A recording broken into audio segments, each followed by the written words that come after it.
Establecemos un contacto como todos los jueves con nuestra compañera Gabriela Peroso, quien nos pone temas de interés en perspectiva. Gaby, gracias por acompañarnos el día de hoy y quiero que nos hables acerca de esta noticia que salió el día de ayer en algunos medios y que habla de la posibilidad de que el gobierno de Biden le haya dado permiso a algunas compañías petroleras para establecer negociaciones o acuerdos con algunos funcionarios del régimen de Nicolás Maduro. Quiero que nos pongas en contexto y nos digas qué información manejas sobre este tema. Bienvenida. Hola, buenos días a todos. Como siempre es un placer acompañarles aquí y dar un poco la visión de lo que podemos recoger a través de puras fuentes extraoficiales, porque todo este tema energético venezolano-estadounidense de alguna manera se ha manejado así, con fuentes de información que dan algunas pistas a los medios internacionales, a los medios nacionales. Yo creo que esto no necesariamente debe funcionar así. Obviamente Bloomberg ha estado siguiendo muy de cerca este tema, pero no se puede otorgar una mini licencia para que a una empresa petrolera estadounidense se le permita hablar con funcionarios sancionados. Quizás eso internamente puede suceder en algún punto, pero no es que va a haber una autorización por parte de la OFAC para que ese tipo de contactos se den. Yo creo que lo que hay que ver aquí, más allá de los puntos pequeños, es que si bien la política estadounidense puso en cierta forma una pausa a la conversación porque fue muy dura la tormenta comunicacional que recibió, porque no se comunicó correctamente, porque no es el paso que debe dar Estados Unidos, por una cantidad de razones, porque los congresistas y los senadores de ambos partidos se opusieron fuertemente y eso pesa en materia electoral, sobre todo en el sur de Florida. Esa pausa o ese silencio que se está viviendo actualmente también da cuenta de que se siguen avanzando en los planos de lo que podría ser. ¿A qué me refiero? Yo creo que los contactos de las empresas petroleras, de las empresas energéticas con funcionarios del gobierno norteamericano no han cesado. Incluso se puede profundizar en lo que serían los planes. Y lo digo porque ahora, por lo que he podido indagar en esta última semana, no solamente podríamos estar hablando de petróleo, sino también de gas. No hay información oficial, nadie ha hablado de eso, pero es una de las cosas que operativamente es posible. Recordemos que en el contexto de la guerra, Estados Unidos se comprometió con Europa a dar ese gas licuado natural que ahora es tan necesario y que está tan costoso. Obviamente Estados Unidos está en la capacidad de producirlo y exportarlo, pero Venezuela es un tema, así como somos las reservas probadas más grandes del mundo en petróleo, somos el 8º país productor de gas. Bueno, no lo producimos, pero está allí en el suelo, en las reservas, y adicionalmente el primero en Latinoamérica, y duplicamos con creces a cualquier otro país de Latinoamérica en materia de gas. Y hay algunas plataformas que podrían operar en el mediano plazo. Podría ser incluso más fácil en algunos casos que el propio petróleo, es decir, el gas que está tan cotizado también, quizás más cotizado aún por países como Alemania, que tiene esa amplia dependencia. El gas venezolano entonces se convierte en una oportunidad para estos grupos. Yo quiero otra vez dejar claro que no se trata de mi opinión, sino de los temas que se están manejando en el mercado energético. Y brevemente trato de explicarte esto del gas. Hay tres posibilidades, voy a tratar de explicar dos.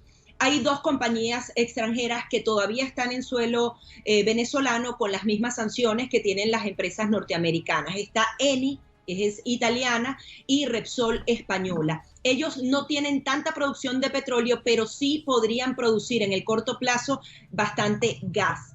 Ellos justamente forman parte de un proyecto que se llamaba La Perla, que avanzó muchísimo, pero el tema de las sanciones y adicionalmente el mal manejo de PDVSA frenó esto. Estas compañías lo que nos informan es que han estado nuevamente en el contexto de esta guerra haciendo más lobby político para volver a lograr activar ese tema del gas, o los que llamaban los swap de diésel por petróleo, que fueron suspendidos por la administración anterior, tratar de buscar algún tipo de producción para poder cobrar la deuda que mantienen y también ingresar en el tema petrolero. Pero hay otra plataforma que conecta el norte del país venezolano, cerca de Paraguaná, con Trinidad. Esa plataforma es manejada y se hicieron gran parte de las inversiones, pero luego quedó todo en el camino por parte de la empresa holandesa Shell. Esta podría prepararse para también importar gas. ¿Por qué? Porque una de las tantas cosas que está estudiando Estados Unidos es lograr sacar gas de Venezuela hacia Estados Unidos. Podría ser a través de Trinidad. Este proyecto está para que Trinidad se convierta en uno de los productores más grandes de gas, justamente con la materia prima, por así decirlo, que le daría Venezuela con la conexión de estas dos plataformas. Esto podría ser posible, es decir, no solo estamos hablando de petróleo, sino de gas en todo este panorama que es totalmente incierto. No sabemos si llegará a buen puerto. Están las elecciones en noviembre para justamente escoger a senadores y congresistas. Ellos podrían crear una ley si los republicanos ganan la mayoría, podrían prohibir cualquier tipo de importación de energía venezolana, pero esto está allí. Hay de alguna manera como 2 o 3 grupos dentro del gobierno americano. Muchos están a favor de este tipo de lobby energético, hay otros que dicen que no. Estados Unidos tiene muy claro el tema de los derechos humanos, y no solamente Estados Unidos, cualquiera de estas compañías tiene muy claro cuál es la naturaleza del régimen de Nicolás Maduro, y para poder hacer esas inversiones millonarias y poder producir energéticamente tiene que haber Estado de Derecho en Venezuela. Entonces no es una conversación de que mañana van a hablar algunos funcionarios petroleros norteamericanos con funcionarios sancionados, ellos se van a poner de acuerdo y todo va a estar bien, porque tiene que haber una estructura democrática o de Estado de Derecho, algún tipo de garantías para poder acometer todas las inversiones multimillonarias. Creo que todo está a largo plazo, pero todas las opciones, así como decía el presidente anterior, todas las opciones están bajo la mesa, sobre la mesa, en el tema de la energía. Adicionalmente, Venezuela se podría suavizar más, primero porque los precios son increíbles y sería una gran oportunidad para el régimen de Nicolás Maduro de hacerse unos buenos dólares justo antes de una campaña presidencial para el 2024, y adicionalmente porque se le ha trancado toda la operatividad. Recordemos, como hemos comentado en programas anteriores, tienen problemas con las transacciones, y hace 3 años PDVSA mudó una de sus principales oficinas internacionales a Moscú. ABC de España, el periódico, ha publicado que hay alrededor de unos 200 trabajadores entre venezolanos y rusos, les tuvieron que pagar en rublos, una moneda que nadie quiere comprar, que en Venezuela no se puede cambiar, porque sencillamente esta oficina está operando en Moscú. Le congelaron todas las cuentas porque forma parte de todas esas restricciones que están poniendo los países de Occidente, y por tanto a Venezuela se le hace muy difícil poder sortear esta situación. Son demasiados elementos, no sé si se entendió bien porque trato de resumirlo lo más que puedo. No, Gaby, está perfecto el análisis. Quisiera saber, tú sabes que este tema genera mucha polémica y posiciones encontradas. Por un lado tenemos a diferentes personalidades de la oposición diciendo que no se justifica un acercamiento del gobierno de Biden con funcionarios sancionados del régimen de Nicolás Maduro, ni siquiera por el tema petrolero en medio del contexto de la guerra. Por el otro tenemos a una población que en unas encuestas que hizo el analista político Osvaldo Ramírez a través de una empresa sumamente seria está a favor de que se liberen las sanciones petroleras para que haya una mejoría en la parte económica del país. Y por el otro, toda esta información que es extraoficial, que como tú bien lo dices, no hay una figura que hable realmente con claridad sobre estos acercamientos. ¿Tú crees que las cosas puedan prosperar, que el tema económico esté por encima del interés de un pueblo que ha hablado de la crisis humanitaria y de lo que está pasando en el país? ¿Cuál piensas tú que es tu visión según las diferentes posiciones que has logrado recaudar y según las fuentes que tú tienes? Mira, yo creo que siempre el tema económico va a estar atado al tema de derechos humanos, de Estado de Derecho, y de cierta democratización, porque lo veo difícil volver a instaurar una democracia de aquí al 2024 perfecta para Venezuela. Es ilusorio pensarlo, a pesar de que es la aspiración que tenemos todos los venezolanos. Pero yo no puedo concebir que esto vaya a ser un acuerdo entre una potencia extranjera con Venezuela y unos empresarios y ya, porque esos empresarios necesitan garantías. Y esas garantías, ¿dónde se construyen? A través de la mesa de diálogo, a través de algún tipo de pacto político. O sea, la política está necesariamente amarrada a este tema. No sé si avanzará o no, pero se está estudiando, está en pausa para la opinión pública, pero dentro se están haciendo todos los escenarios posibles, todos los estudios posibles, o sea, eso no nos tiene que caber la menor duda. De que si hay más lobby de las empresas norteamericanas dentro o fuera de Venezuela, eso está pasando. Que la Casa Blanca se está comunicando con el Departamento de Estado y con otras instancias, con el Departamento de Energía, y esas tienen conexión con las empresas no solo estadounidenses, sino de otras partes que también quieren que les liberen las licencias. Todo eso está sucediendo. ¿Quién lo decide? ¿Cuándo se decide? ¿Y cómo se decide? Y si realmente conviene al país, no lo sabemos. Yo quiero destacar un artículo que presentaba en medios internacionales el embajador de Venezuela ante Estados Unidos, Carlos Vecchio, en donde puntualizaba justamente lo importante de no sacar de este juego al tema democrático y de nuevamente no desconocer la naturaleza de Nicolás Maduro. Si bien Venezuela sería la joya de la corona en este mundo energético, estamos hablando de un hombre que ha pactado y seguirá pactando con Rusia, con China, que no le tiembla el pulso para hacer que una empresa extranjera invierta miles de millones de dólares y mañana quitárselo de golpe solamente para beneficio personal. Así que no creo que pueda estar desligado. Y adicionalmente, yo creo firmemente, porque los he visto trabajar, los funcionarios norteamericanos y la misma Europa no va a dejar de lado el tema de los presos políticos y los derechos humanos en Venezuela, porque lo han vivido, conocen cada uno de los casos. El mundo, hasta la ONU, que sigue reconociendo a Maduro a través de su comisión independiente para justamente ver estos hechos, tiene muy claro lo que sucede, y el viernes pasado sacó su informe donde nuevamente hablan de ejecuciones extrajudiciales, violaciones a los derechos humanos.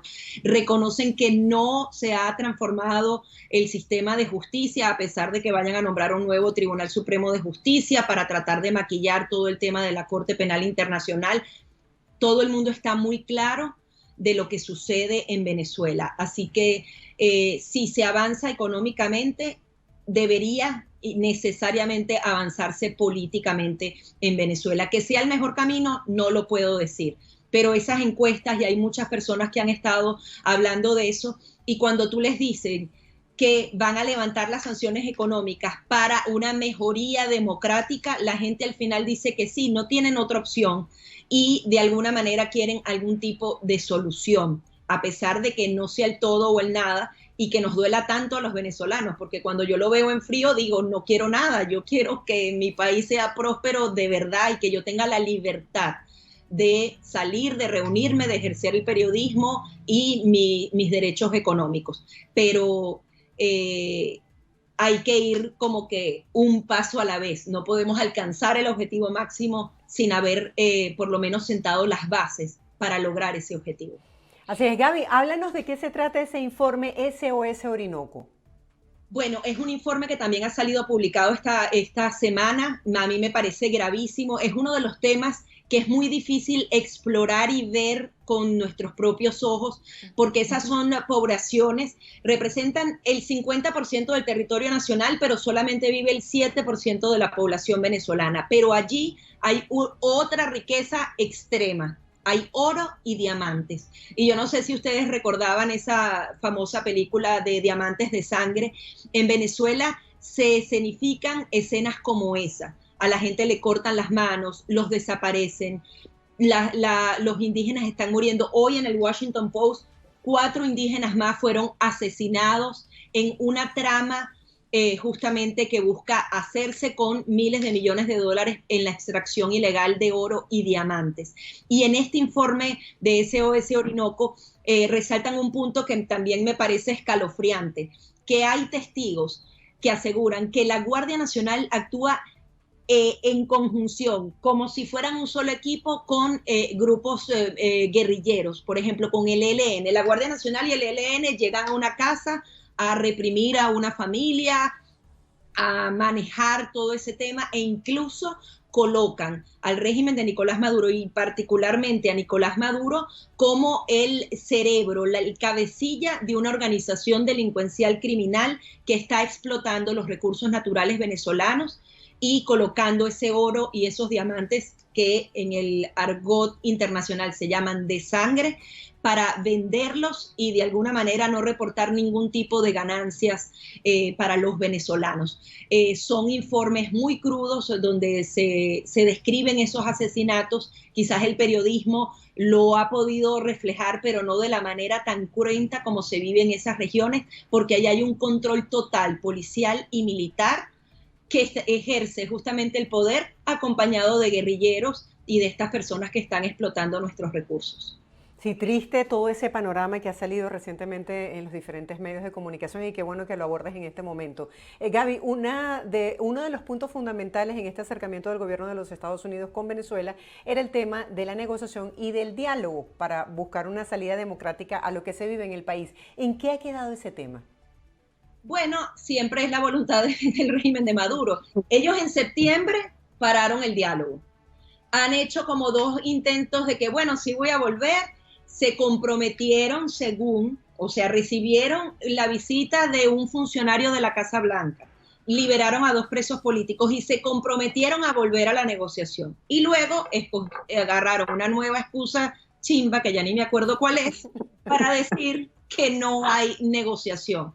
De alguna manera, me imagino que Estados Unidos también está en pausa con todo este tema porque no volvieron a la mesa. ¿Y qué ha pasado? No sé qué ha pasado. Es lo que pasa en la cabeza del régimen de Nicolás Maduro, porque tienes o que plantear otra plataforma u otro escenario. Hablaron de que iban a ampliar justamente el tema de la oposición, luego no lo hacen, no van, no se sientan. Realmente ellos están midiendo todo a su conveniencia y alargando el tiempo lo más que se pueda hasta el 2024 para que la oposición no se ponga de acuerdo. La oposición debería, nos duela o no nos duela, estar preparando a un candidato presidencial. O sea, una campaña política se te va así. Y lamentablemente, si van a haber unas elecciones en el 2024, porque hubo en noviembre, y eso no podemos cambiar el mundo, tienes que estar preparando un candidato, que obviamente la gente va a decir, pero ¿quién va a ser candidato? ¿Cómo? ¿Cuándo? Lo tienes que preparar, porque tú tienes que hacer como el régimen de Nicolás Maduro, preparar todos los escenarios, absolutamente todos, manejarte con el carro, con la moto, con el avión, porque si no, no estás haciendo absolutamente nada. Y yo veo una paralización de la oposición. Yo entiendo que ha sido muy duro, pero tienes que explorar todos esos escenarios y no esperar a ver si Nicolás Maduro sí se va a sentar para darte las garantías democráticas en el 2024, porque en el 2024, si él quiere hacer elecciones, las va a hacer. Y no competir, no sé si sea la mejor opción. Gracias, Gaby, por presentarnos en la palestra todos estos temas que son de tanto interés para Venezuela bajo esta óptica tuya de ese periodismo y de ese análisis que tú le haces, que nos brindas, por supuesto, digamos, otros escenarios, ¿no? Para tratar de entender qué es lo que está pasando, porque entre las fallas eléctricas, que por ejemplo ayer Venezuela estuvo prácticamente paralizada, y el problema de los servicios públicos, el costo de la canasta básica, la gente está como en otra onda, es como que el panorama político no es del interés del ciudadano común. Es del interés, pero tienen que vivir, y eso es lo que hacen este tipo de regímenes, te hacen sobrevivir para que tú no te puedas enfocar también en lo que te están quitando. Entonces, es muy duro, los venezolanos tienen que buscar el agua, tener la electricidad, organizarse con la familia para ver cómo compran los alimentos, y es así, y eso está estructurado de esa manera para que no tengas interés. Y no es que no tienes interés, es que no tienes tiempo de. Claro, la gente está subsistiendo. Gracias, Gaby, por acompañarnos el día de hoy. Hoy estamos conectadas, nos venimos vestidas casi iguales. Iba a decir que estamos uniformadas. Así es. Somos las morochas, como decimos los venezolanos. Así es, estaremos muy pendientes de lo que serán los temas que se van desarrollando en los próximos días para analizarlos el próximo jueves. Gracias, Gaby. Gracias a ti, de verdad.